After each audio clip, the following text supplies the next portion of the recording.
Hi, my name's Demi. My sister once poured soda into the gas tank of my SUV and smiled while saying, "Oops, just an accident." But that wasn't the beginning. That was just the moment I realized they'd been rewriting my life for years, silently, systematically. They used my name to get loans, erased me from family speeches, forged my signature on legal documents, all while calling it love. Have you ever felt like you were being erased from your own family one tiny decision at a time, until you no longer existed? I used to think I was overreacting. Now I wonder, how many times did I excuse betrayal because it came dressed as family? Saturday mornings were usually my calmest hours, the silence before life remembered to roar. I'd brewed my coffee just the way I liked it, black, no sugar, no pretense, and I was halfway through adjusting the last few lines on a work proposal when I realized I hadn't moved my SUV into the shade like I usually did on weekends. I grabbed my mug, slid into my house slippers, and stepped out into the driveway of my Denver home. The sun was already casting long shadows, but the air still had that early morning chill. That's when I noticed it. The gas cap. It was open, hanging there like a forgotten secret. Next to it stood Isolde, my older sister, holding a half-empty bottle of soda like she'd just finished watering a dying plant. She looked at me with that face I'd grown to loathe. Not angry, not guilty, not even embarrassed. Just that smug, bored smirk of someone who's gotten away with things her entire life. "Oh," she said, tilting her head. "Oops, just an accident." I didn't speak. Not immediately. There was a pause, less than 2 seconds, but it felt like I'd stood there for a whole season, watching that syrupy liquid slide down the side of my black SUV. My breath caught, not from surprise, but from the confirmation of something I'd buried for years. I walked over, crouched beside the rear of the car, and sniffed. Soda, sweet, carbonated, completely incompatible with a fuel system. My hand trembled, but not because I was scared. My body simply hadn't caught up with the realization that something deliberate had just been wrapped in laughter. Isolde had always been reckless, but this was different. I straightened, looking at her without a word. She offered a shrug, like she'd forgotten whether she meant to kill the car or refill the washer fluid. "Is this like the time you accidentally sent my college application to the wrong address?" I asked calmly, no hint of emotion in my voice. She blinked, one beat too long. "That was ages ago. Let it go already. Let it go." Again. This was the same woman who'd once mistakenly taken my prescription anti-anxiety meds and then made a joke about how I was always too tightly wound anyway. The same woman who broke the necklace Grandma left me, then swore it must have been cheap if it broke so easily. And now, soda in a gas tank. "Cars can be cleaned," said a voice behind us. I turned to see Marlene, our mother, watching us from the porch, holding her phone like she was about to post a gardening tip instead of witnessing an act of sabotage. "Don't be dramatic, Demi," she added, stepping down toward us. "Isolde probably thought it was the windshield washer." "Did you?" I asked, looking directly at my sister. Isolde's eyes narrowed, then widened, then shrugged again. It was early. Who knows?" I did. I knew. But I didn't scream. I didn't lash out. I didn't do anything the old me might have done when I still believed pointing out truth made people listen. I stood there, nodding slightly as if I'd been given a weather report I didn't ask for. I turned and walked back into the house. By the time I'd rinsed out my mug and sat back down in front of my laptop, my fingers hovered over the keyboard, unwilling to move. The document I'd been editing, fiscal projections for the next quarter, blurred in my vision. It wasn't about the SUV. It never had been. It was about the pattern, the quiet, intentional erasure of me that had started long before gas tanks or birthday parties or graduation speeches. The way Marlene always had two versions of everything, one that involved praising Isolde, and one that explained why I should be proud just to be there. Growing up, I was the responsible one, the one who balanced checkbooks at 16, the one who never borrowed money, the one who took care of Grandma until the end, even when it meant missing 3 weeks of work. Isolde was the glitter, the sparkle, the she means well wildcard that everyone forgave. And me? I was the too serious one, the hard-to-love one, the one who always needed to lighten up. That night, I couldn't sleep. The scent of soda, stale and artificial, still clung to my nostrils, even though I hadn't stepped outside in hours. I sat in my office, lights dimmed, screen dark, and opened my leather-bound journal. It was a gift from myself to myself 2 birthdays ago. The first year I didn't wait for someone else to acknowledge my existence. I turned to a fresh page and wrote just 1 sentence. Next time, I won't say anything either, but I will be ready. And this time, I meant it. It took just 1 bank notification to confirm what I already knew. I was being erased financially too. But before that message lit up my phone, I had already made the choice to stop pretending things were okay. And that shift started the moment I stepped onto my mother's back patio, 2 days after the soda incident, holding a birthday cake I had custom ordered with her favorite buttercream and paid for in full, along with the caterers and the rented outdoor tent. It was a Sunday afternoon, just past 2. The Colorado sun was bold that day, beating down on the manicured backyard Marlene had insisted be perfect for photos. Round tables were draped in white linens, silver balloons fluttered on each chair, and a jazz playlist hummed through portable speakers. People I barely recognized mingled near the bar, cousins, neighbors, old church ladies whose names escaped me. I slipped through the crowd unnoticed, which didn't surprise me anymore. My family had mastered the art of seeing only what, or who, they wanted to. Isolde was already there, of course. Wearing a pale pink wrap dress that matched the decorations, she was surrounded by a small orbit of admiration, guests laughing too hard at her jokes, touching her elbow like she was royalty. I watched her toss her hair back and say, "Well, you know how hard it was to pull this all together," as if she'd been planning this party instead of just showing up 30 minutes ago. I set the cake down on the buffet table and quietly made my way into the kitchen, checking on the platters of deviled eggs and shrimp cocktail. The caterers gave me a polite nod, one recognizing me from the payment app I'd used. I returned to the backyard just in time to hear the clinking of a fork against a glass. Marlene stood at the head of the patio, arms lifted slightly, smile fixed and polished. "Thank you all for coming," she began. "It means so much to be surrounded by family and friends, especially in times like these when people are so busy and disconnected.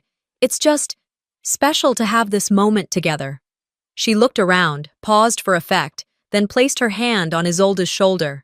"And none of this would have been possible without my beautiful daughter Isolde, who organized everything so perfectly." Applause. Isolde feigned modesty, touching her chest as if humbled. I stood there, invisible. No mention of me. No nod. No, and Demi helped too. Not even a glance in my direction. Just like that, I was erased. A few guests turned toward me, those who knew better, but no one said anything. The music resumed. People returned to their wine glasses and gossip. I stepped back, my heart pounding not from anger, but a kind of slow-burning disbelief. It wasn't just that they ignored me, it was that they expected me to swallow it like I always did. I stayed for another 20 minutes, long enough to cut and serve slices of cake like I was part of the catering staff. Then I slipped into the house to grab my purse. As I passed through the living room, my eyes landed on the family photo wall. There were 12 frames, all positioned perfectly along a beige-painted wall in 2 straight rows. Dad's Navy portrait, Isolde's graduation photo, Uncle Mitch with his ridiculous fishing hat, even photos of my cousins and their dogs. And then there was mine, 5th from the left, in the 2nd row. No nameplate. Every other frame had one, gold-etched plates reading things like Isolde, the firstborn, Grandpa Thomas, Dad, retired Navy. Mine was blank. I stepped closer, as if the light might reveal some engraving I had missed. Nope. Just a frame, just a face. It was a photo from my first promotion ceremony. Me in a gray suit, holding a plaque, smiling at the camera. I had emailed that picture to Marlene years ago when she asked for an update for the wall. She hadn't even bothered to label it. I pulled out my phone and snapped a picture. Then I opened my email app, sent it to myself, and typed just 1 sentence in the subject line. This is the moment I stopped trying to belong. Walking out of that house felt different this time. Not because I was hurt, though I was, but because I had finally stopped hoping for them to act differently. There's a kind of freedom that comes when you let go of wishing people will change. Driving home, I turned off the music. Let the silence settle. That night, I poured myself a glass of wine and opened my laptop. Work was waiting. Numbers to run. Reports to file. The usual spreadsheet calm, until the bank alert popped up on my screen. A new authorized user had been added to one of my older joint credit accounts. I froze. That account had been dormant for years. A backup. A just in case. It wasn't linked to anything current, but I'd kept it open because closing credit lines can mess with your score. I clicked to view details. Isolde. She'd added herself as a user. Without telling me. Without asking. And somehow, she'd already made 2 charges. One at a luxury spa, another at a boutique in Cherry Creek that sold handbags I couldn't pronounce. My fingers hovered over the keyboard again, but this time, I didn't feel frozen. I felt ready. But before I lawyered up, I needed to see just how deep the damage ran. And to do that, I had to go quiet for a while. Not disappear, just observe. That same evening, after I'd closed out my laptop, I stood in my kitchen for a long time, just staring out the window above the sink. The light outside had softened to that dusty gold hue Colorado evenings tend to wear in early spring. Cars passed along the street. A dog barked somewhere nearby. Life, as always, carried on. I poured myself another half glass of wine, then sat back at my computer and logged into the credit account that had triggered the alert. The purchases were right there in bold, like a neon billboard on a back road I never meant to drive down. A full-day package at a wellness retreat in Boulder. A $1,200 charge at a boutique specializing in image consulting. Another for a 2-night stay at an Aspen resort, under my name, Isolde. Always aiming to upgrade herself on someone else's dime. I reached for my phone and fired off a single text. "Did you open a card under my name?" Her reply came back in less than a minute. "Wow, I thought we shared everything. Don't be petty." I stared at the screen for a while. Then the family group chat lit up. Marlene chimed in. "Let's not turn this into drama. We're family." There it was again. Family as a shield, as a weapon, a place where wrongdoing could live as long as it wore a familiar face.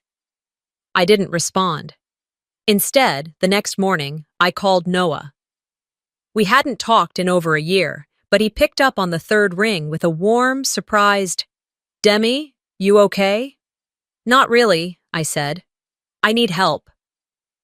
Noah had gone to law school after working in admin for a mid-size firm. He now worked as a legal assistant for a title and probate office downtown, and he still owed me for helping him pay rent 3 months straight after a breakup he never fully got over. I explained the situation. Light on emotion, heavy on facts. "I can pull recent property filings under your name," he offered, "just to see what's out there." By lunch, he'd emailed me a PDF. It was worse than I thought. The family condo, our parents' old place on West Alameda, had been quietly transferred from joint ownership to sole ownership. Isolde's name sat at the top. Mine was nowhere in sight. Well, almost nowhere. My signature was on the final page. Big, swooping, and wrong. There was something off about it. The curve of the letters was too playful, the spacing not like mine, but it was the G that sealed it. My last name, Riker, had never looked like that under my hand. That looped backward curl, it was unmistakable. Isolde used to practice my handwriting when we were kids. She'd write fake notes to teachers, pretending to be me. She once forged a sick note to get out of gym, using my name. We laughed about it back then. Now, not so funny. I needed to see the original. So I left work an hour early, told my boss I wasn't feeling well, technically true, and drove down to the city clerk's office. Traffic was light. The drive took 17 minutes, but it felt like hours. The woman behind the counter had a kind face and wore red-framed glasses that matched her lipstick. She pulled the deed file for me without asking too many questions. I took it to one of the side tables, sat down, and opened it slowly. There it was. A full-color copy of the transfer document. The signatures looked official, until you examined the pressure of the ink, the inconsistent slant, the schoolgirl loop on the G. I traced the letters with my eyes. Not touching the page, but memorizing every flaw. This wasn't neglect. This wasn't oversight. This was fraud. It was hard to say how long I sat there. I must have looked strange, just staring at a piece of paper like it was a ghost only I could see. But I didn't care. Eventually, I stood, closed the file, and thanked the clerk on my way out. I didn't drive home immediately. I parked 2 blocks away and just sat in the car with the engine off. The air was still, warm inside the cabin. My hands rested on the steering wheel, but I wasn't going anywhere. Not yet. That moment, that quiet, suspended breath, I felt it settle somewhere between my ribs. Not fear, not even anger. Just a clarity so sharp it almost hurt. I took the file out of my bag and opened it on the passenger seat. I pulled a sticky note from the dashboard cubby, one of those left over from my budgeting system, wrote a single sentence. "You want ownership? Let's talk legally." I slapped it on top of the page, covering her forgery with my truth. Driving home, I didn't turn on the radio. My phone buzzed a few times, texts, emails, probably Marlene trying to smooth it over before I made a scene. I ignored them all. When I got home, I slid the folder into a locked drawer in my office and sat down at my desk. I stared at the blinking cursor on my monitor and whispered to myself, let's see how far she went. Because if she'd gone this far, there was no telling what else she'd signed, spent, or stolen in my name. Once I saw how easily my name had been twisted on paper, I started wondering how many other corners of my life had been quietly rewritten without my consent. That night, I didn't sleep. I sat at my kitchen table, laptop open, coffee long gone cold, and began scrolling through every digital thread I'd taken for granted. It started with email. I searched my inbox for a message from a client I remembered replying to weeks earlier. Nothing. I tried another one. Same result. The messages were gone. Not in spam, not archived, not even in trash. Just missing. A quick check of my security settings turned everything sideways. My email forwarding was active, set to a secondary address I didn't recognize. A long string of numbers, followed by a generic domain. When I clicked deeper, the account recovery phone number ended in digits I did recognize. My mother's. I froze. Not from confusion, from realization. There was no way this was accidental. No scenario where she could have helped me into this. This wasn't oversight. This was surveillance wrapped in care. She had been reading my mail. For how long? I couldn't say for sure. But judging by the forwarding date in the logs, almost a year. That meant every notification, every lawyer correspondence, even updates from my tax advisor. She'd seen them all. My hands shook, not out of panic, but from a slow, dawning anger, one that settled in the pit of my stomach and began to burn steady. I stepped out onto my back patio for air, phone still in hand. The night was cool, quiet. I hit dial. She picked up almost instantly. Demi? Marlene's voice was too bright, too rehearsed. Everything all right? Have you been reading my emails? There was a pause, just enough to confirm guilt. I was just trying to help, she said. You always say how overwhelmed you are. I thought I could manage some of the clutter. You set up auto-forwarding, accessed my legal communications, and never told me. That's not help. That's intrusion. Oh, come on now, she sighed, tone turning sharp. I did what any mother would do. You're always so busy. You miss things. I didn't miss anything, I said, voice calm but sharp.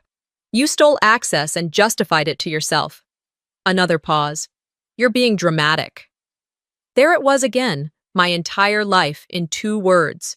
I hung up. No yelling, no begging, just silence. The next morning, I checked my email forwarding settings again. Disabled everything. Changed passwords, set up 2-factor authentication, created a new backup account. Then I checked every financial service, insurance portal, and legal account I could think of. By the end of the day, my digital footprint was scrubbed. Not perfect, but protected. A week passed. Things quieted. On the surface. Then came the graduation party.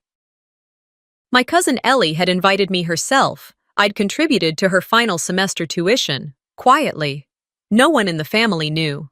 Ellie was the one person left who didn't treat my silence as weakness. The event was held at a community center near Cherry Creek. Tables draped in school colors, paper banners strung across the walls, buffet trays lined up along the back wall. I arrived early, offered to help with setup, then took a seat near the side so I wouldn't be in the way. I flipped through the printed program someone handed me. Under special thanks and speakers, my name was there, third on the list, right after Ellie's aunt and one of her old high school teachers. But when the speeches started, my name vanished from the air. The MC skipped right over me. Then Isolde stood up, wearing a bright red wrap dress that drew every camera lens. She launched into a tearful monologue about family, sacrifice, and showing up when it counts. She talked about how proud she was of Ellie, how she'd always been behind the scenes, helping however she could. She never used my name, but her final line hit like a slap across the room. Some of us give from the heart, not for recognition. The crowd clapped. I sat there motionless. I didn't leave right away. I waited, watched as people congratulated her like she'd just funded the college herself. One person even said, "You've always been the strong one, Isolde. Some folks need credit, others just do the work." On the drive home, I didn't even turn on the radio, just silence, that kind that wraps around you like a wet sheet, uncomfortable, heavy, impossible to ignore. When I pulled into my driveway, my phone buzzed, family group chat. Marlene. Isolde's speech was beautiful, really showed what giving without ego looks like. Then someone sent a photo from the event. A wide shot of the family row, all seated neatly, except my seat had been cut from the frame, cropped out, erased. It was deliberate. There was no mistaking it. I sat there for a moment longer. No tears. Just that same feeling I'd had outside the clerk's office when I saw my forged signature. Clarity. I walked inside, slipped off my shoes, grabbed a bottle of water, and texted one word to Noah. Now. The morning after I texted Noah, I woke up before my alarm, something that hadn't happened in years without a flight or an emergency. The light hadn't even broken through the curtains yet, but my mind was already cataloging the steps. No coffee, no phone scroll, just resolve. By 8, I had already submitted my PTO request for the week. A vague note about personal administrative matters to avoid raising questions. My boss replied within the hour. Take the time you need. I appreciated that she didn't ask for details. Boundaries were easier when they were respected without resistance. At 10:30, I met Noah at a coffee shop just far enough from downtown to avoid familiar faces, but close enough to avoid suspicion. We chose a corner booth by the window. He had a legal pad already open, notes scribbled, clips attached. The man came prepared. "You weren't kidding," he said after I handed him the folder. "They really went all in." "That's just the surface," I replied. "I want it all undone. Every access point, every account. I want them locked out of my finances, my medical files, my insurance, subscriptions, everything." Noah nodded. "We'll start with joint accounts. Then I'll draft revocation letters for property co-ownership. We'll file them by end of week." He paused before adding, "You sure you want to do this quietly?" I looked at him and didn't blink. "This is quiet. You haven't seen me loud yet." The rest of the day was a blur of signatures, account closures, and password resets. I visited 2 different banks, a notary office, and logged more time in online portals than I had in the past 6 months combined. By the time I got home, I had revoked everything. My mother's name was no longer listed as my emergency contact. Isolde was removed as co-owner on the property deed. They could no longer trace me through my digital fingerprints, and that's when the dinner invitation came in. A cheerful message in the family group chat. "Let's heal. Sunday dinner, all of us, just us. No tension, no stress. Home-cooked meal like old times." Marlene. No mention of what had happened, no apology, just this sugary, selective amnesia they all relied on to reset the world on their terms. I stared at the message for a full minute before I typed, "I'll be there." Not because I believed anything had changed, but because it was time they saw who they were dealing with now. Sunday arrived with the crisp kind of breeze that hints at summer but doesn't fully commit. I chose my outfit carefully. Nothing flashy, nothing dull, just a solid navy dress with clean lines and no room for interpretations. I pulled my hair back tight, wore minimal jewelry, and kept my expression neutral.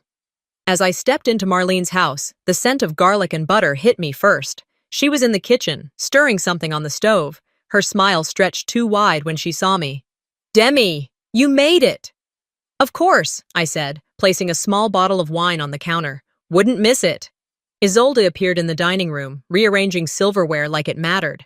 She offered a nod, but not a word. Her posture screamed entitlement. She acted like the host, not the guest. Like she hadn't siphoned money from me for months. Like she hadn't erased my presence from every family occasion with the skill of a PR firm. Dinner began with awkward pleasantries, surface-level chatter, and forced laughs. No one mentioned what had happened, just the way they liked it. I let them have their show. I sipped wine, complimented the roast, even chuckled at one of Uncle Mitch's tired fishing stories. Then dessert was served, chocolate mousse, Marlene's favorite. As the plates were passed around, I reached into my bag and pulled out a slim white envelope. I placed it in the center of the table. Marlene looked at it like it might explode.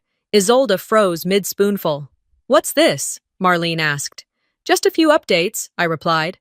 Figured now was as good a time as any. Inside the envelope were 3 things: official documents confirming closure of all jointly held accounts, a notarized revocation of co-ownership for the condo, a screenshot of the email logs showing months of forwarding to Marlene's private account. Marlene unfolded the papers with trembling fingers. Her mouth opened once, closed, then opened again. I didn't mean to. It was only because you're always so overwhelmed." "You mean I have boundaries?" I said. "You just didn't like them." Isolde scoffed, leaned back in her chair. "This is pathetic. You're treating your own family like criminals." I turned to her. "No, I'm treating you like people who crossed lines and didn't expect consequences." Silence. Marlene tried to regroup. "We're family. We don't need to involve the law." "That's funny," I said, standing. "Because apparently we didn't need to involve me either. You all handled that part on your own." I picked up my purse, smoothed my dress, and looked at both of them. Really looked. "I'm not here to fight," I said. "Just making sure you both understand. That season of my life is over." Marlene's hand trembled as she tried to refold the papers. Isolde rolled her eyes, but her jaw was tight. As I pushed my chair back, I paused. Let the moment stretch. "If either of you crosses a line again," I said, my voice calm and clear, "the next envelope comes with a judge." Then I walked out. No one followed. It didn't take long for the aftershocks to start. 3 days after that dinner, the one where everything finally, irrevocably broke, the first ripple arrived. Not from Isolde directly, of course. She never worked in straight lines. But from the orbit she'd always controlled with ease, the enablers, the sideline sympathizers, the ones who claimed to hate drama but always had a front-row seat.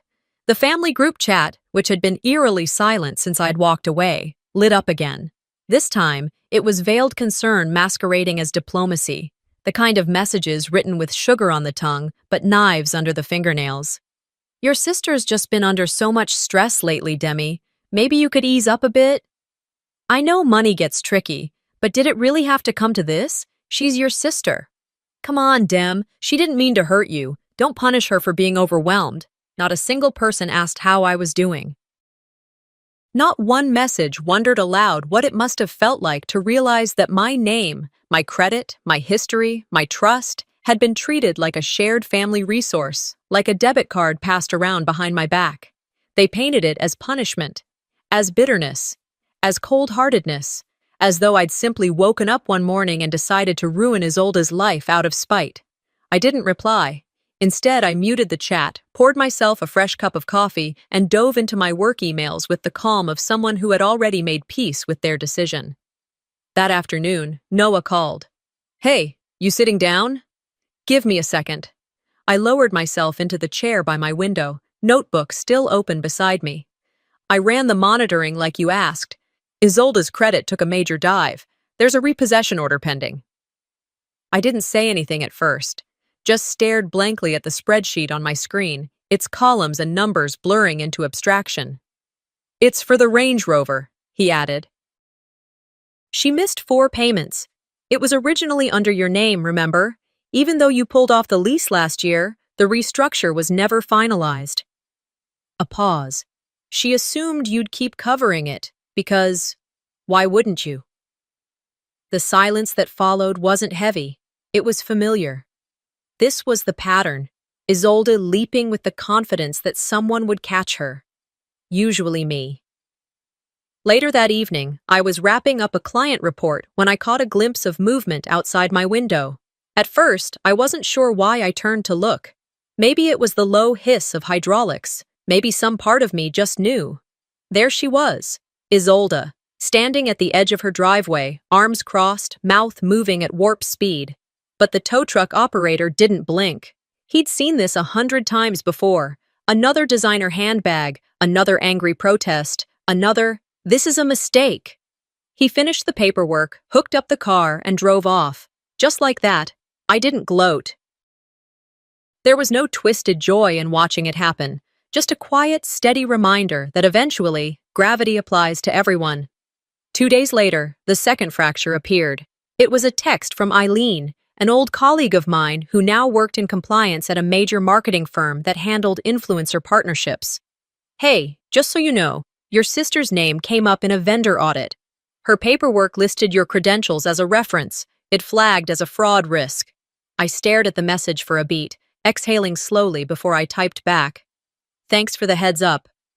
"She's being dropped from the contract," Eileen added. "Didn't want it to catch you off guard. Sorry." I didn't tell her not to apologize. Some things don't need forgiveness, they just need distance. Apparently, Isolde had used my professional license numbers, my resume highlights, even a quote pulled from an old LinkedIn article I'd written, as part of her own brand credibility. She wove it into her pitches, her sponsorship decks, her influencer identity. For a while, it worked, but lies have a shelf life, and this one expired in the middle of a quarterly audit.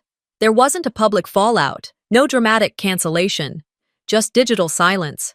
Her Instagram went from daily boss babe content to radio silence. No new skincare collabs, no luxury gift hauls, no polished captions about resilience and hustle. The comments trickled in. "Weren't you partnering with GLO?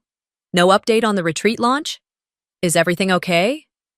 No answers. And then came the last act of this quiet unraveling, a voice message from Marlene. It arrived in the family chat late, just before 11 p.m., while I was reading in bed. I didn't open it immediately. I stared at the notification, thumb hovering over it like it held the weight of everything I'd already chosen to walk away from. Eventually, curiosity won. I tapped play. Her voice was already brittle with emotion, that familiar quiver that always danced on the edge of guilt and manipulation. "Demi, I just don't understand what's happening to you. You're tearing your sister apart. Over what? A misunderstanding?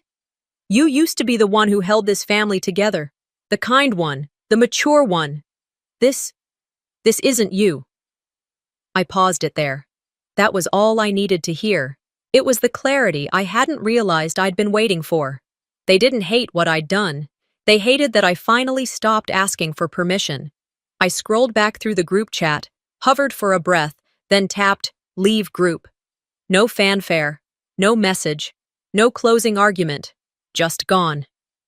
The next morning, the universe chimed in with its own escalation.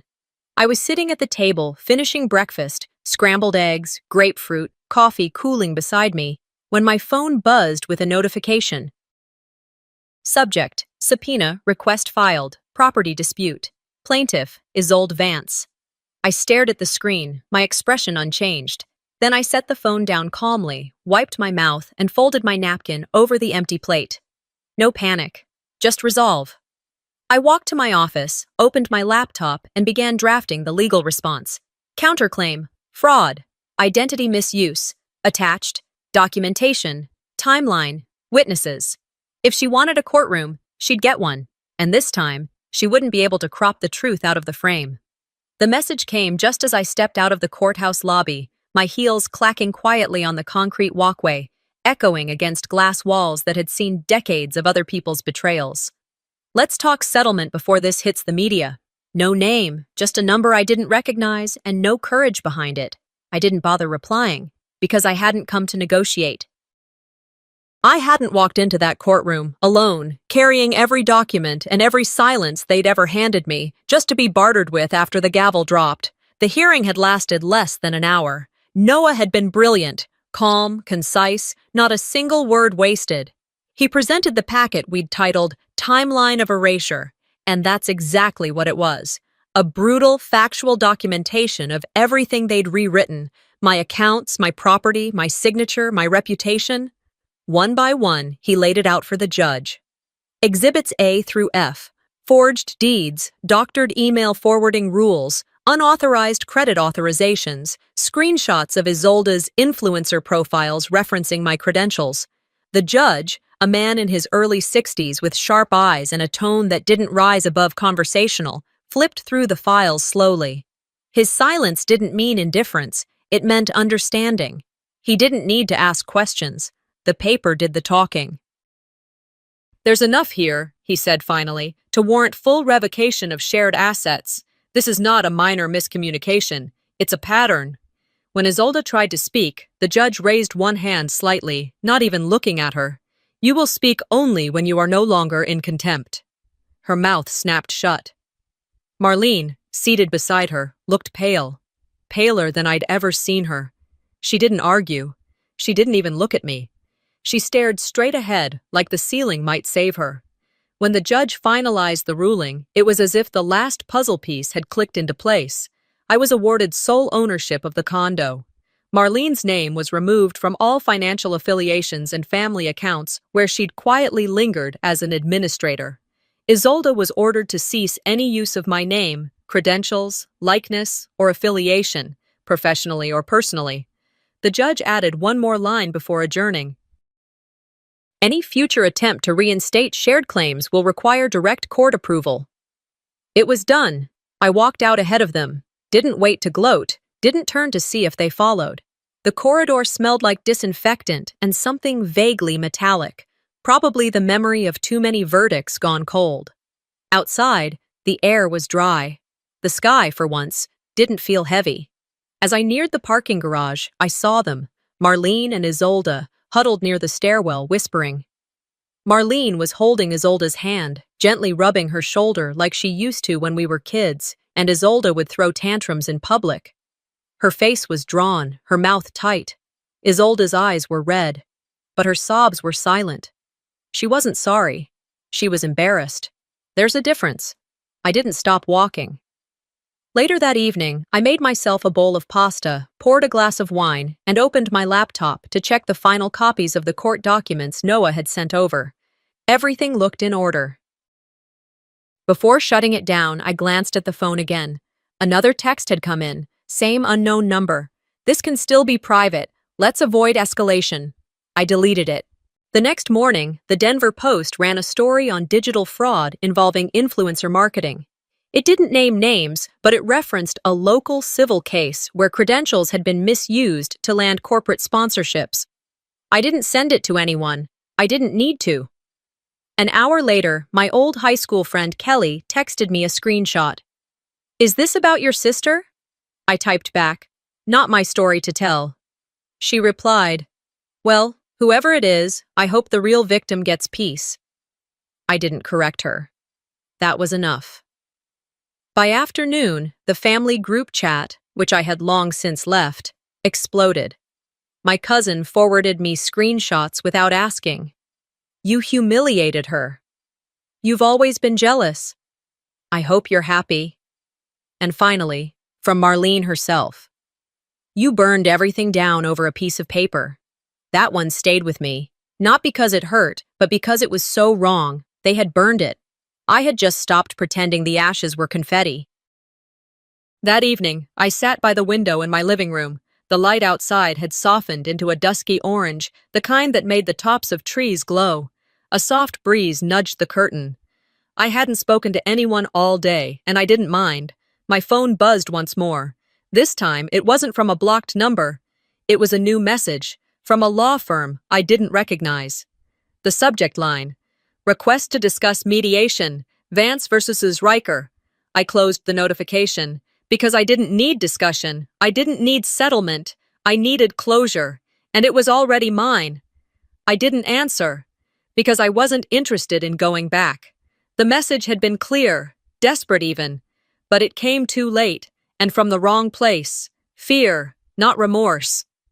I set the phone face down on the windowsill beside the cabin's coffee pot. Steam was already rising from my mug. The air that morning was crisp, clean, sharp with pine. I could see the edge of the lake from here, still as glass, the trees mirrored in its surface like it couldn't be bothered to move anymore. I understood that. After the hearing, I'd driven up here alone. No calls, no company, no second guessing, just quiet. Noah handled everything that came after. The letters, the notices, the questions from attorneys who were suddenly full of options. I told him exactly what to say. She's not interested in negotiation. The ruling stands. I guess that's what happens when you spend a lifetime being overlooked. People don't know what to do when you finally step outside the frame they built for you. 3 days after the ruling, Marlene messaged me directly. No voice notes, no drama, just a single line of text. You've made your point. Now fix it. You've humiliated the family. I sat with that sentence for almost an hour. Then I typed my response and hit send. I didn't humiliate anyone. I just stopped participating in the humiliation of myself. That was the last I heard from her. But the family wasn't done with me.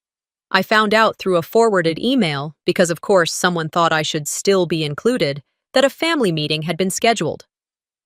To discuss distribution of the remaining estate from Grandma Quinn, it read. Location, the same lakeside cabin where I was currently sipping my coffee. Date, Saturday, 2 p.m. They didn't know I was already here, and I didn't plan to be present. Instead, I called Noah and asked him to represent me. They need a witness, not a target, I said. He didn't argue. Saturday arrived with a cloudless sky and a breeze light enough to rustle the birch leaves. Around noon, I walked down to the dock, set out a folding stool, and began painting with 2 of the neighborhood kids, Sophie and Caleb, both under 10, both more honest than most adults I'd met in the last decade. They asked about the birds. I showed them how to mix watercolors to get that dusty blue shade chickadees carry. We talked about clouds, shadows, where the light came from, and why it changed so fast. At 2:05, Noah called. It's done. I didn't stop brushing the color across the paper. Go on. They held the meeting at the county courthouse. Your nameplate wasn't set out, just a chair. Empty, center of the table. I smiled. Figures. He continued. The new will was read. The room was mostly quiet until the part that said, to the granddaughter who had the courage to walk away, I leave not just the property, but the freedom to finally be who she is without being rewritten. I let the brush fall to the water. Then it got interesting, Noah added. He told me the full inheritance, this cabin, what was left in the family trust, even the small antique collection Grandma kept in storage, had been left to me, uncontested, solid, legally tight. Isolde's share, reduced to $1. Marlene. Stripped from any future role as trustee or decision-maker. Apparently, Isolde stormed out of the room, knocking over a glass pitcher on her way. Marlene tried to argue with the attorney present, but he didn't entertain it. He said, and I quote, "This isn't a negotiation, this is a declaration." I didn't say anything for a while, just sat there, watching the kids dip their brushes and hum to themselves like the world was exactly as it should be. Noah cleared his throat. You okay? Yeah, I said. I really am. He said he'd forward the documents that afternoon. I thanked him and hung up. Later that evening, after the kids had been picked up by their parents and the sun dipped low enough to turn the lake into liquid copper, I walked inside and found a small envelope on the kitchen counter. No return address. Just my name written in strong, familiar cursive. Inside was a single photograph. It was of the old family photo wall from Marlene's house, taken recently by the look of the frame colors. But one thing had changed. Beneath my photo, the one they never labeled, was a new brass plate. Demi, the one who finally said enough. I stared at it for a long time, then folded the photo and set it beside the unlit fireplace. That night, I made a fire. A slow one, the kind that starts with pine cones and patience. I added the photo without ceremony, watched the edges curl and catch and turn to nothing. Right before bed, I stepped out onto the porch. The night was cool again, stars scattered like salt above the tree line. I held a mug of tea, fingers warm around the ceramic. And then, like it was waiting for the right moment, my phone buzzed. One last voice message. "Demi," Isolde's voice said, clipped and strained. "You think this is over?" I didn't respond, because I wasn't interested in going back.